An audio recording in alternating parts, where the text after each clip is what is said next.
समाजाला दुसरे उपमुख्यमंत्री गेलेत आणि ते आंदोलन गेले नाही तर ते स्थगित करण्यासाठी त्यांनी बैठक बोलवली आणि शासन म्हणून सरकार म्हणून खरं तर त्यांची ही जबाबदारी होती। मला या ठिकाणी ज्यावेळेस ओबीसी किंवा मराठा समाजाचा वाद होता किंवा आरक्षणाचा प्रश्न होता त्यावेळेस आमच्या सगळ्यांना बोलवून चर्चा त्यावेळेस झाली होती।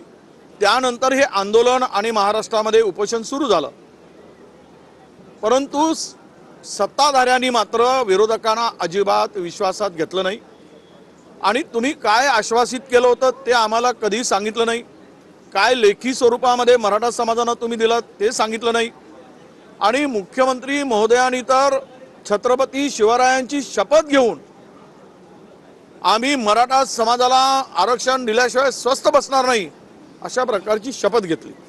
मला यांच्याकडे 206 सदस्यांचं पाशवी बहुमत आहे। यांना दोनही समाजाच्या आरक्षणाच्या संदर्भात दोनही समाजाच्या समाजाला न्याय देण्याच्या भूमिकेतून जी भूमिका सरकार म्हणून करायला पाहिजे ती न करता दोनही समाजाला झुंजवत ठेवण्याचं काम सरकारने केलेलं आहे।